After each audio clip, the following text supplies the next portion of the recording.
Okay, I see we're up to 23 attendees.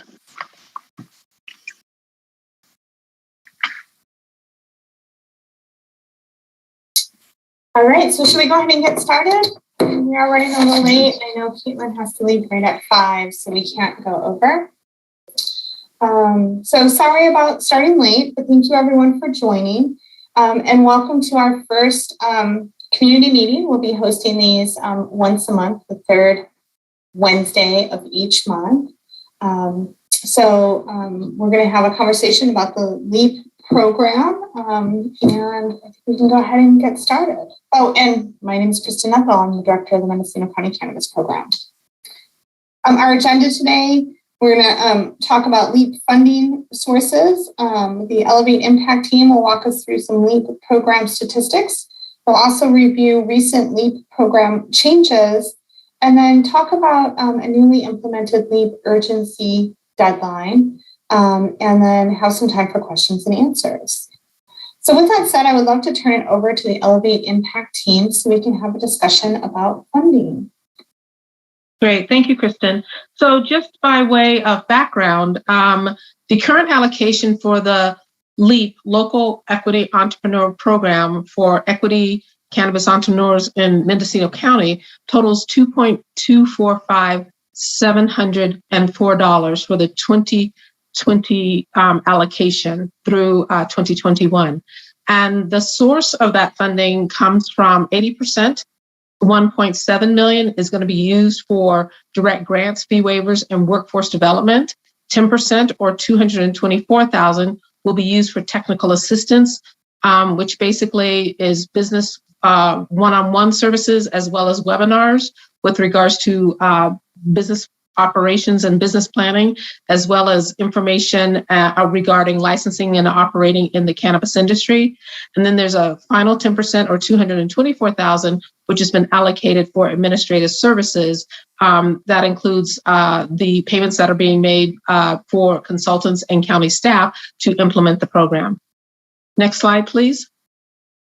So just to give you an update on where we stand to date, as of October 26, 2021, we have had 118 applications. 48 of those have been approved. 67 of those are currently in underwriting, and 3 were previously deemed ineligible due to the previously more restrictive income guidelines. And so now we can revisit those 3 applications to see if they qualify for the new income guidelines. In terms of the different categories, starting on the left, the eligibility, there have been 73 applications that have been filed to receive LEAP eligibility. 30 of those have been approved, 40 of those are in underwriting, and as I mentioned before, 3 of those did not meet eligibility because of the previous income criteria, but we will revisit those. In terms of direct grants, we've had 16 direct grants applications, 7 have been approved and 9 are currently in underwriting. With regards to fee waivers, we've had 17 completed applications, 12 are currently in underwriting and 5 have been approved. With regards to technical assistance, we've had 12 completed applications, 6 are currently in underwriting, and 6 have been approved. Next slide, please. So I think it's important for us to communicate, the recent program changes that were approved by the Board of Supervisors on October 5th. All income limits have been removed. However, individuals who did previously qualify under the low income criteria and the moderate income eligibility criteria and submitted their application prior to October 5th will be given priority. That was a specific request by the Board of Supervisors. We also implemented the ability for the grant recipient to have the option of receiving either one check for up to $50,000 or 2 separate checks of up to $25,000 each. The reason for that is we've had several people who've provided feedback that they're worried about receiving direct grants because it could change the income that they report on their federal income taxes. So if you could receive half the money in 2021 and then half the money in 2022, that would help mitigate some of the adverse tax consequences associated with some of the programs that people are involved with. And then also one of the things that was implemented on October 5th is all applicants must be compliant with the County of Mendocino cannabis tax payment requirements. So you have to pay your cannabis taxes, but at the same time, you can use direct grant funds to pay your taxes. So when you're developing your budget and you have outstanding tax payments due, you can allocate a portion of the budget to pay those taxes. Next slide, please.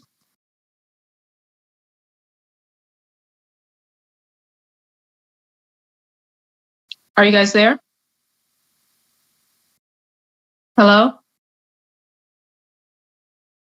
Hi, it should be on the next slide now. Apologies. Oh, I'm sorry. I thought I lost you.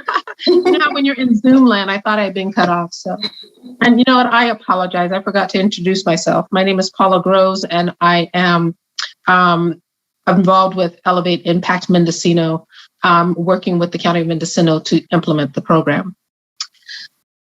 With regards to additional program changes, with regards to the direct grant, the use of proceeds for how you can spend direct grant funds have been expanded to include 1, technical assistance or professional services, including consultants providing eco-analysis, psychoanalysis and Appendix G development, biological studies, bookkeeping, accounting, legal, and insurance requirements. You can also use direct grant expenses with respect to business location procurement prior to or during the application process. And this really refers to lease and or rent and lease assistance. You can also use direct grant expenditures for assistance in required training, such as Cal OSHA. And then finally, as mentioned previously, you can also use direct grant expenses to pay for cannabis-related tax payments. Next slide.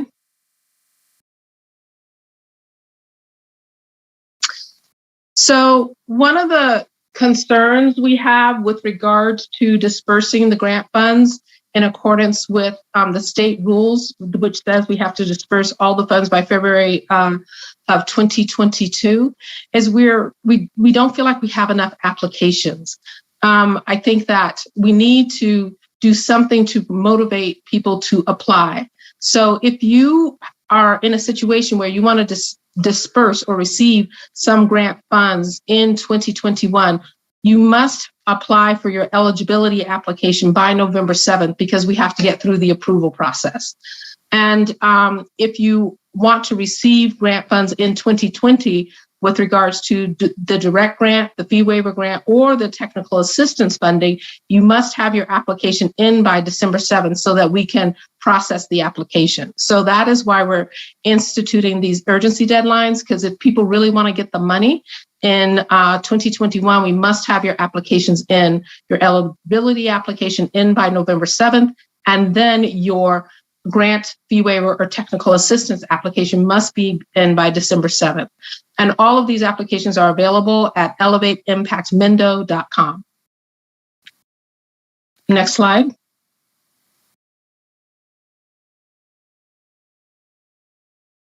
And so now we'll turn it over to the question answer session part of the presentation. I just want to say that we really want to hear from you and get feedback and ways to improve, which is why we're instituting these program meetings. We really want the meeting to be for you so that we can help you get through the process and get the grant funding. So now we'll open it up for questions and answers. And I just want to say also that we're going to try to limit the person speaking to 2 minutes. If for some reason you don't get all of your questions answered in that 2-minute period, we will, you can always rejoin the line, and we'll allow some other people to ask questions. And if there's time available, we can circulate back to whoever didn't feel like they had enough time at the end. It's just a way to allow everybody a chance to speak. Okay, so in terms of questions and answers, I guess we would love for you to raise your hand. So first I see, so let's do a couple of things first. We have some that came in through the chat feature. So okay. Let's go ahead and roll through those quickly because there's not a ton in there. And then I think we do want to go to comments. So folks, there is a chat feature or a Q&A feature located at the bottom of your screen. And if you click on the Q&A icon, it will open up a text box that will let you type in. And then we'll run through a few of these, and then I think we'll definitely go to a conversation and discussion. And then you will want to go ahead and raise your hand.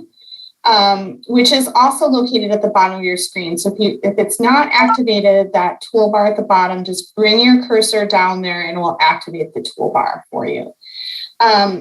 So first question, I think, and a really poignant one is, what do we think the chances are that direct grants will actually be distributed during 2021?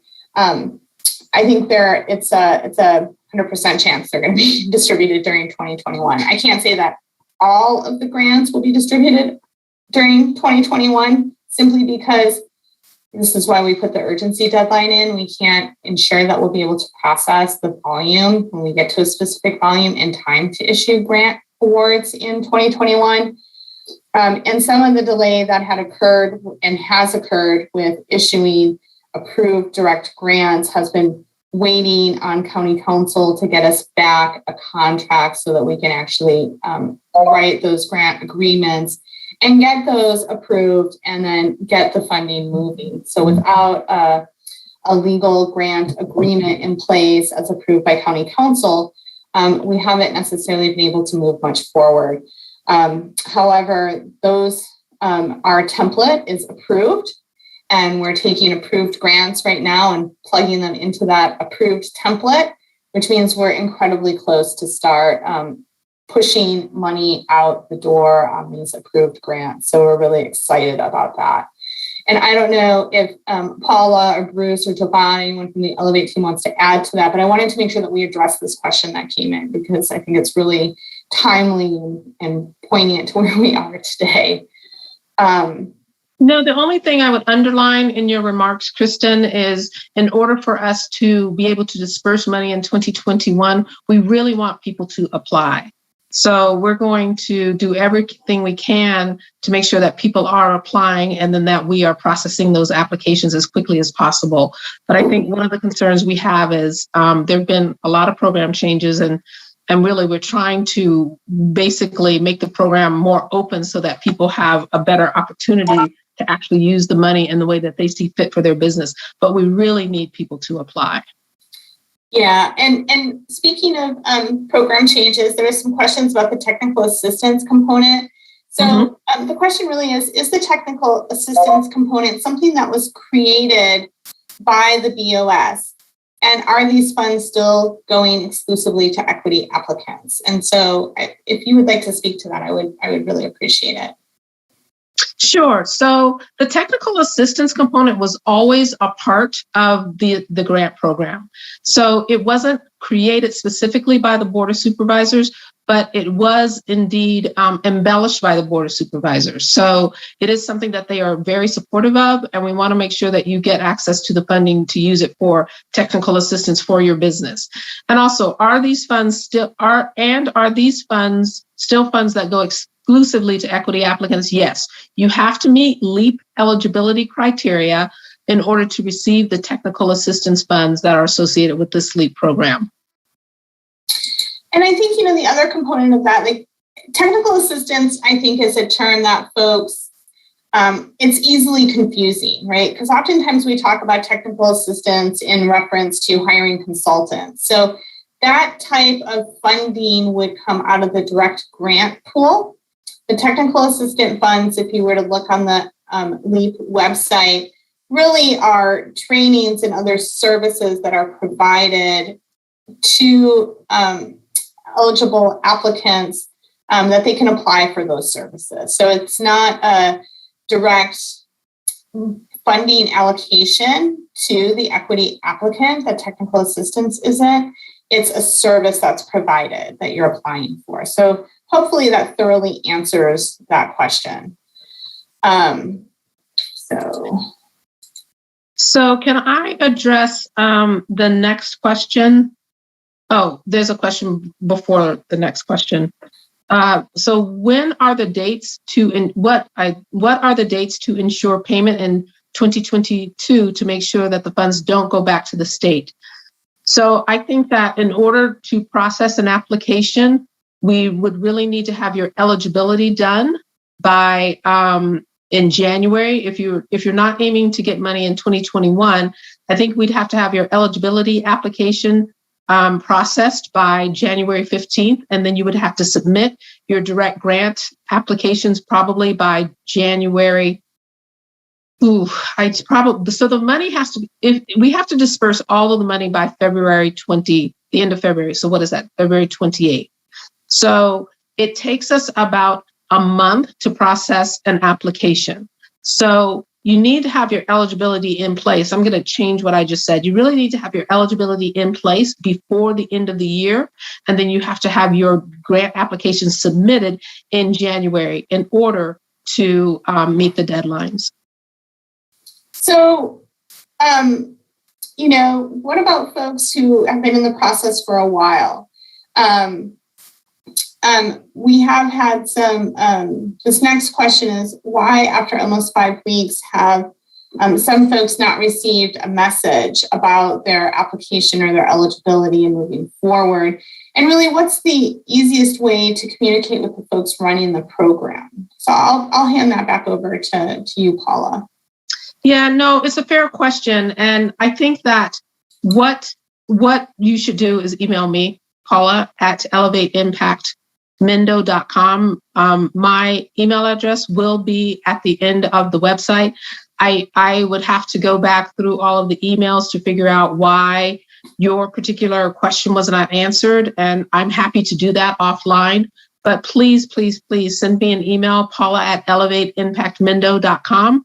And I will work with you directly to figure out what happened to your email. I'm assuming you've submitted an application, but I don't know for sure. And if you haven't submitted an application, please submit one. And, as we have worked with applicants in other cities, don't make perfect be the enemy of good enough, right? Just get your application in. We have a team of 5 underwriters that are here to help you perfect your application. So please don't try to send in a perfect application, whether it's eligibility, whether it's direct grant, whether it's TA, or whether it's fee waiver. This is a new program and there have been a lot of moving parts. So please just get something in the door. And that's once you submit a completed application, that's what triggers the assignment of an underwriter. And then the underwriter can help you. When we have implemented programs, we're working with 4 other cities throughout California. And we figured out that the fastest way to get people through the application pipeline is just to actually get an application submitted, get an underwriter assigned, and then we can work through all of the technical details behind the scenes with you directly one-on-one.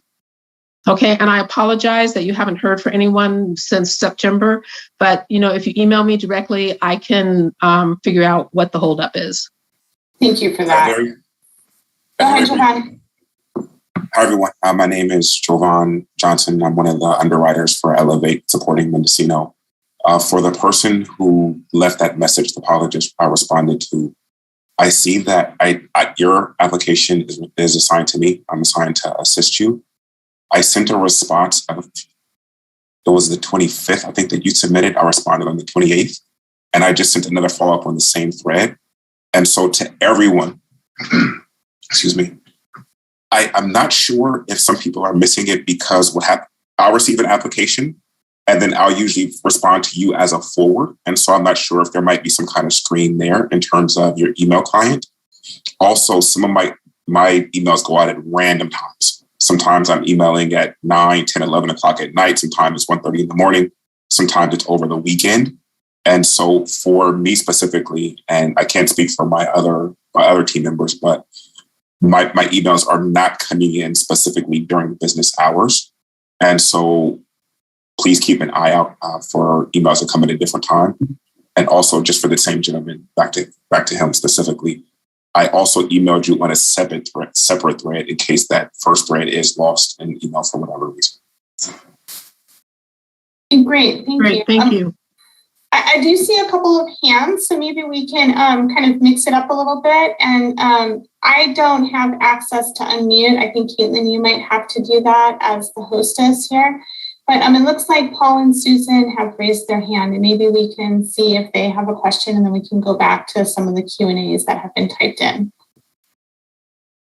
And while we're waiting for Caitlin to unmute, I do know that everything's happening remotely and by email. So if for some reason, and a lot of times our emails go to spam because we are new to your email inbox. So if you don't hear from us or the email has gotten lost, or please harass me and I will help connect the dots for you. Okay?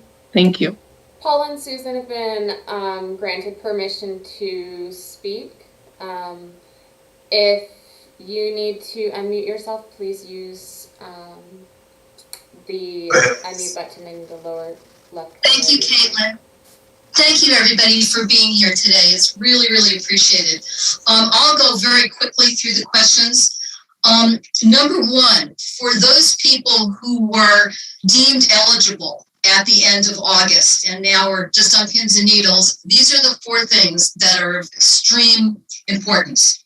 Number one, when we look at insurance under technical assistance, is that something just like crop insurance, directly related to cannabis, or is it insurance for our site? We are small, home-based farmers, and our insurance just tripled. That's the situation for many, many people in the county. Number two, how can we see where we are in line? Number three, if we're looking at being able to use some of the monies, should we qualify for taxes, is that at the county and state level or just at the county level? Thank you. And I know that Paul has a question or two after me. Do you mind, Susan, if we respond to your questions first and then take Paul's questions? Is that okay? Thank you, Paul. Sure. In reverse order. Yes, you can use grant fundings for both County of Mendocino taxes as well as state taxes. Second, in terms of your lineup, I know that there have been several conversations that have been had with you and the Elevate team. I think Bruce and Jovan have been working with you directly. I think we just need to get your budget approved. And once we have your budget approved, you will be able to move forward in the process. And then three, with regards to insurance, the County of Mendocino does require general liability insurance. That would be for your business. Now, if you are required to have crop insurance to receive other permits and grants, you should also take that into account. But the County of Mendocino does require that you have general business insurance, general liability insurance for your business. And just to clarify the insurance, it is not a requirement under 10A17. It's a requirement for awardees that are going to be conducting work orders on their property. So if you're, say, not using a licensed contractor who carries insurance for that work crew that's there and the work that will be conducted, the applicant receiving the funds would need to hold an insurance policy for that work order. So, and then also it's any insurance that might be required by your license type. So various types of licenses at the state level do require the license holder to hold insurance policies. I don't believe that this applies to cultivation, but I know, for example, it does apply to distributors. So any of those types of insurance policies that might be required to maintain compliance would also be included in the insurance allowance for the direct grant. Okay. Paul, Susan, did you get your questions answered? Thank you very much. I'm going to turn it over to Paul. Thank you. Thank you. Yes. Hi, Paul Hansberry. I'm wondering about having to modify my application. There's been a couple of changes since I did the application for the grant. I received the eligibility letter, and then very quickly, because Paul, certain circumstances, Susan, did you get your questions answered? For the Thank you very much. I'm going to turn it over to Paul. The fee waivers. Since then, taxes have been included as part of the thing where they were not when I filled out my application. Do I need to modify or change that aspect of it?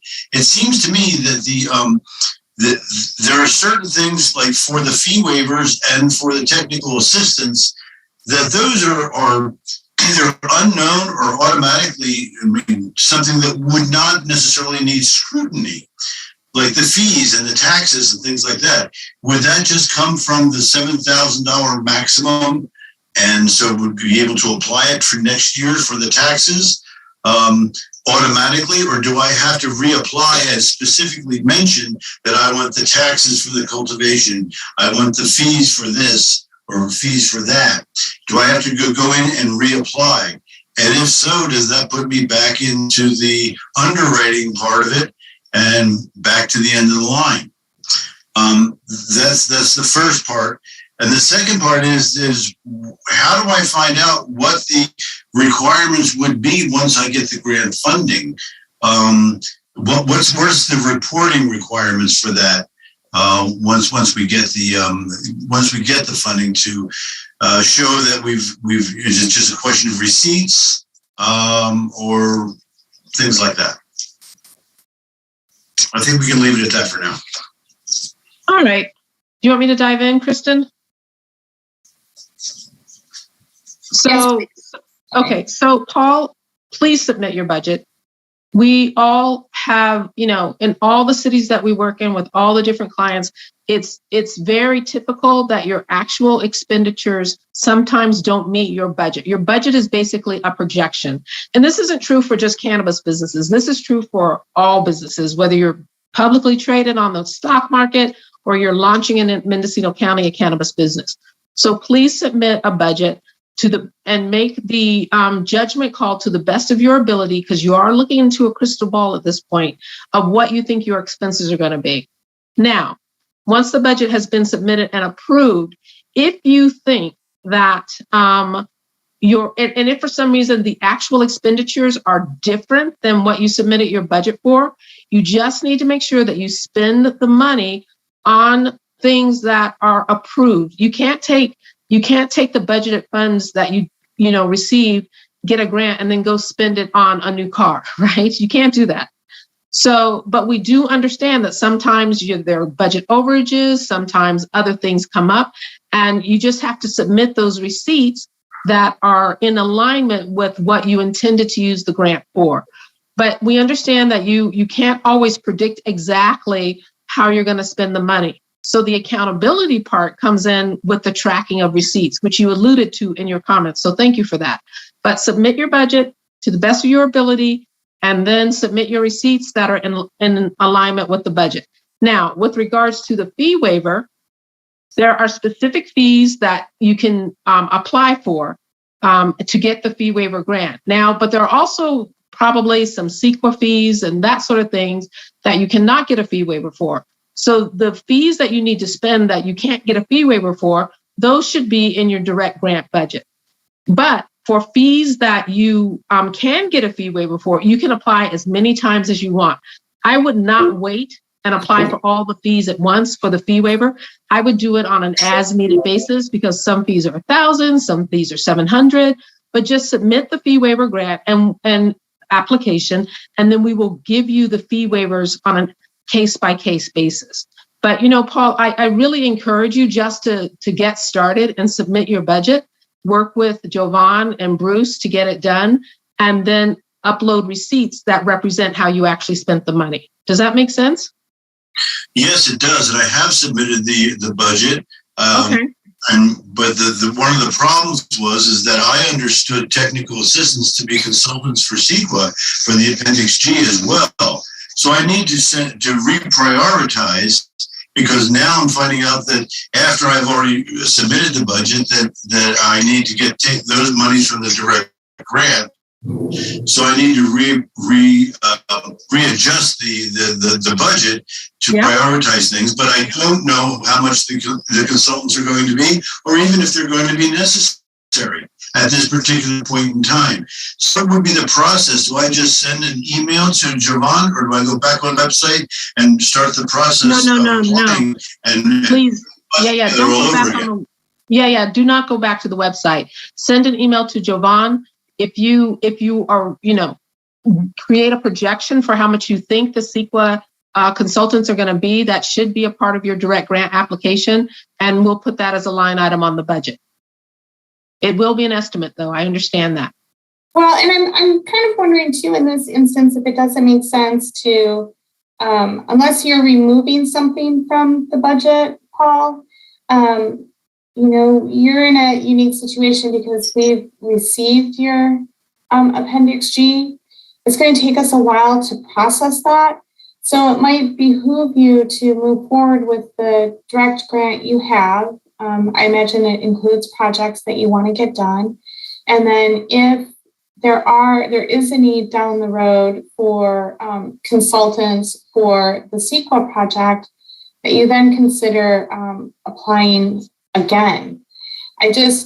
I would hate to see you get hung up on missing an opportunity to be funded in a timely manner because there might be a need down the road.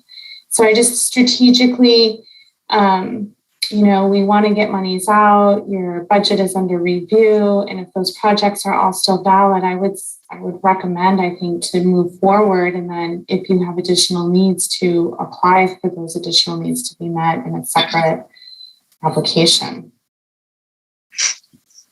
Yeah, I'll just add, just to be clear, once you've submitted your application and been assigned an underwriter, whether this is Paul or anyone else, communicate with that underwriter. Do not go back through the website and resubmit documents that way. Please just directly communicate with your assigned underwriter. If that person isn't receiving your correspondence or hasn't gotten back to you, Paul has already offered her email directly to have her follow up as a second source, but please just communicate with us directly with all your documents.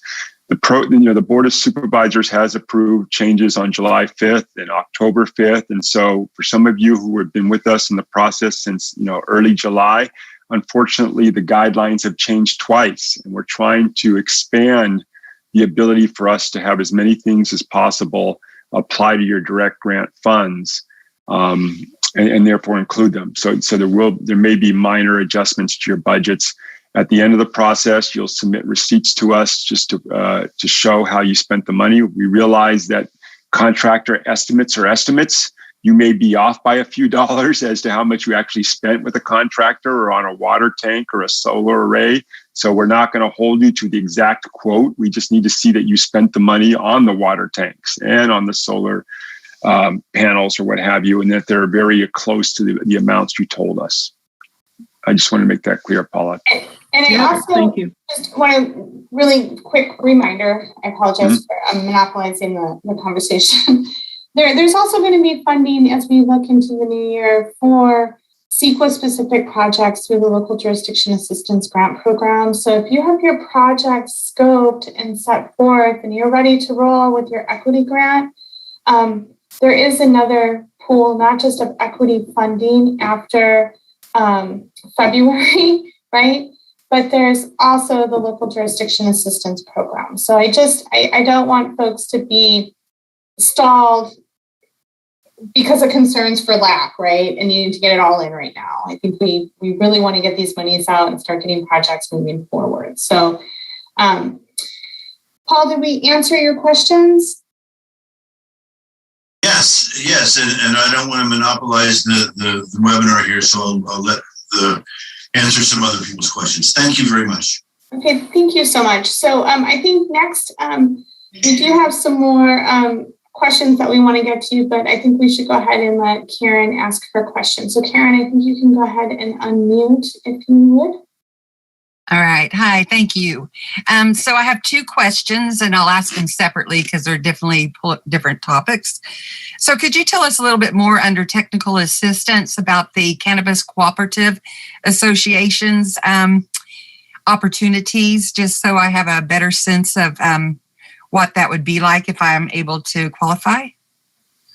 So we worked with the County of Mendocino to develop a seminar program dealing with the different 4 different cooperative topics. And based upon demand, we were going to issue those seminars.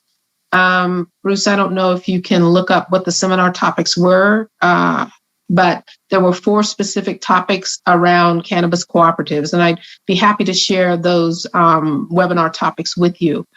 One of the things we probably should take a look at is if we don't have enough demand for webinars, can we still provide the information on a one-on-one basis? And I cannot answer that question for you right now, but Bruce, if you could pull up the 4 webinar topics for cooperatives, and when he has that, Karen, we'll be happy to share that with you.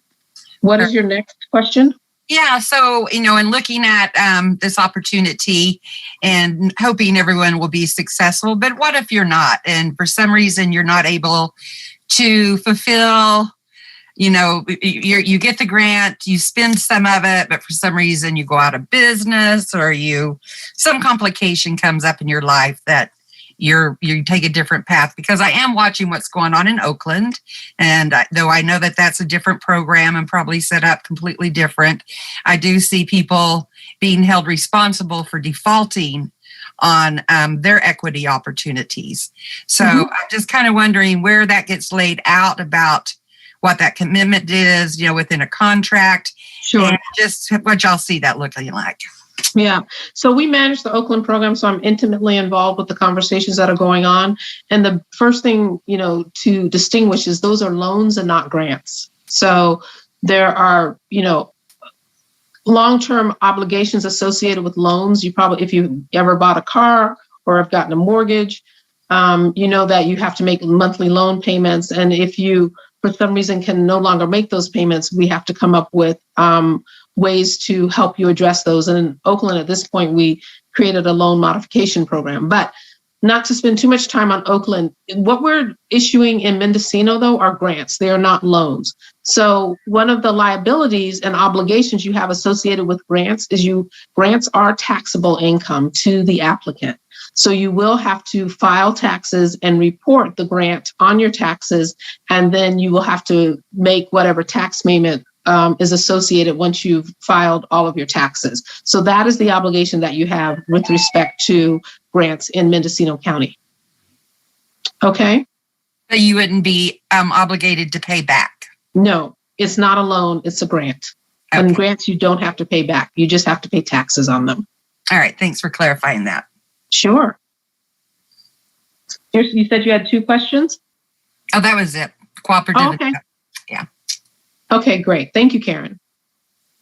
Thanks, Karen. And so Paula, I have the topics on the cooperatives just real quickly, and I can. Thank you. So, introduction to the cannabis cooperative model, pros and cons of the cannabis cooperative model, Number 2, the role of governing documents of cannabis cooperatives, their bylaws, mission, and vision statements. Number 3, cannabis cooperative leadership models, members, directors, organization, and elections. And number 4, state regulations, policies, and taxation laws for cannabis cooperatives in California. And I'll try and paste those into the chat if I can pull that off. Okay, thank you. Let's go to our next caller, and then we'll go back to, if we don't have more callers, we'll go back to our Q&As that have been typed in. So Michael Katz, you're the next caller. If you'd be so kind to unmute yourself, you have the floor. Great, thank you so much, and thanks everyone for putting on this webinar. It's great to have this kind of interaction, and we really appreciate that information. Just globally, it seems like we've had a consistent expansion in those number of folks who are applying for the program. I think I seem to remember initially there was in the 20s, then the next time there was in the 50s, and now we're looking in the hundreds. And so that's very good news. And I think that trend will continue. Certainly, we have been advocating strongly that everyone who may even come close to being eligible should be applying and try to engage in that process, and we'll continue to do so. So thank you for that. I did have a question related to these seminars. So as part of because I think that the technical assistance, it seems like, I think that certain folks have, like Paul said, ideas about what that actually is, like what it could be versus what it actually is. And it seems that that's really more for, let's call it training of folks to learn certain skills or ideas or take certain classes to support them as business people. It is not money that they will get to then, put towards another part of their cannabis business process. And I think, I'm not sure if that has been fully made clear. So I just wanted to create that distinction. These are funds that will be paid, I imagine, to the people who are putting on these seminars, right? It's like that technical assistance is you're paying for a seminar that would otherwise have a cost. And then, but your technical assistance grant covers your attendance to that seminar. Is that accurate? That is accurate. Go ahead, Paula. No. I was just going to make yes, what you said is correct. We do offer webinars that people can attend and they would not have to pay for. But the change that the Board of Supervisors made in October was to allow for some of the direct grant funds to be used for technical assistance customized specifically to a person's business. So you can apply for a webinar, or you can apply through your direct grant to use some of that money for technical assistance in the categories that the Board of Supervisors identified. So it's actually both. Yeah. So, but I want people to fully understand that $2,000 is really just for classes. You're never money that's going to wind up in your hand to go to a consultant or anything. That's for folks to take classes. I would just like to recommend, I understand the intent behind the cooperative idea, but there's been extensive consideration from various parts of the industry on that. And there are a lot of limitations to that program that may turn it into something that isn't as effective as a collaborative tool to get to market as folks may have hoped. So I would just recommend that maybe alternative topics be considered to the cooperative. So Michael, the thing that's challenging about that is the technical assistance program. When you apply for a technical assistance grant, those categories were developed by the Board of Supervisors. So in order for us to go back and broaden or shrink or change the scope of the technical assistance program itself, that would take amendments at the Board of Supervisors. So this is why we went back and asked for changes to the direct grant, because a lot of folks were like, oh my gosh, I need this, technical assistance support for consultants and biological studies and whatever that might be. So that was really why we went the direct grant route for that and went back to the board, because we don't have, as a department or as Elevate Impact, the ability to change the scope of what we can award, right? And so each time we have to go back to the board and request scope changes. Totally. Thanks for the clarification. Yeah, absolutely. Yeah. So just on a separate topic, I just saw a question. Someone asked if we're past the deadlines, and unfortunately, there was a typo in our deadlines. Paula, it referred to 2020. Those deadlines were in regards to 2021. So the deadlines have not passed. Please apply for eligibility. Please apply for direct grants or fee waivers. Those dates are still wide open. So that unfortunately was just a typo. There are all applications are still open. All eligibility is still open. Just want to make that 100% clear. Sure. Yeah. And even after those deadlines that were put in place, applications can still come in. We just can't guarantee that we'll be able to process your eligibility application and your grant application in time to award in 2021.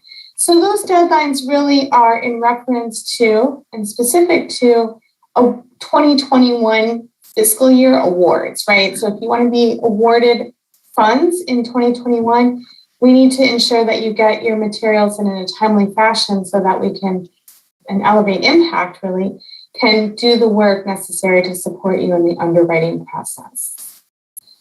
Yes, thank you, Kristen. So it doesn't look like we have any more callers. Michael, did we answer your questions? Are you ready to yield the floor? Oh yeah, that was great. Thanks so much. Okay, excellent. So maybe we can go back to some of the Q&A that came in through the chat box. We have quite a few questions in there. And I think we could take like one more question and then we probably have to get going. I do want to say that none of the fee waivers or direct grant opportunities are allowed to be applied retroactively. So if you've already paid the fee, you cannot receive a grant to reimburse you. There's no reimbursement opportunities. And that really is a state requirement. So the state doesn't allow us to allocate funds retroactively or as a reimbursement. And then I apologize, but I think, we can do one more. Let's do one more question here. Well, I have an idea, Kristen. I don't think we're going to get to all these questions, but I have cataloged them. And maybe what we can do is respond in a written form to all of these questions. If it would take us obviously a couple of days to get everything, kind of like an FAQ is what I'm thinking. And maybe we can respond, maybe hopefully by Monday, we can get all these questions answered in an FAQ format. And if your question was not answered, you can always email me. We do have a customer relations person, Stacy. Unfortunately, she couldn't be with us today because of some personal issues, but she also, so I see a lot of people saying no one responds to the form, which makes me think the form is broken, but she will also be available to respond to questions. So hopefully we will be a little bit more accessible. But if people are open to that, we can try to respond to these questions in a written form by next week. Does that work? Because I just don't think we're going to get all these questions answered in 1 minute. Yeah, I think that would be great. And then we are doing some work on our website, on the Cannabis Program website. So we'll be putting some progress reporting up there so folks will be able to see data that has been presented in CEO reports, including LEAP eligibility data and grant data. So you should expect that over the next couple of days. I think we'll have it up by the end of the week. And then we'll be putting an events page up so you can also track these meetings a little bit easier and get reminders about the dates and have that visible for folks. So trying to make more information available in a accessible and easy to manage manner. So with that said, I think we need to close the webinar. It's 5, and I know Caitlin has to take off. But I want to thank everyone for joining us and for being patient with our late start on our first public event, but we will be back next month. So we'll send out a Canna note to clarify the date as we're pushing up against Thanksgiving. And if folks don't know what Canna note is, it's the e-notifications through the county, and we encourage you to please sign up. So any closing comments from the Elevate team before we close the webinar? I just want to say thank you guys for participating. This is a program meeting. We're going to do this, as Christian mentioned, on a monthly basis. It's very important that we receive this type of feedback from you so that we can improve the program. I personally really benefit from these Q&A sessions and your comments. So please keep them coming. And, if we are not getting back to you and we're not responding to you, please let us know. We get a lot of emails. So sometimes we're only human, but I want to make sure that none of the balls are getting dropped. So please stay in touch.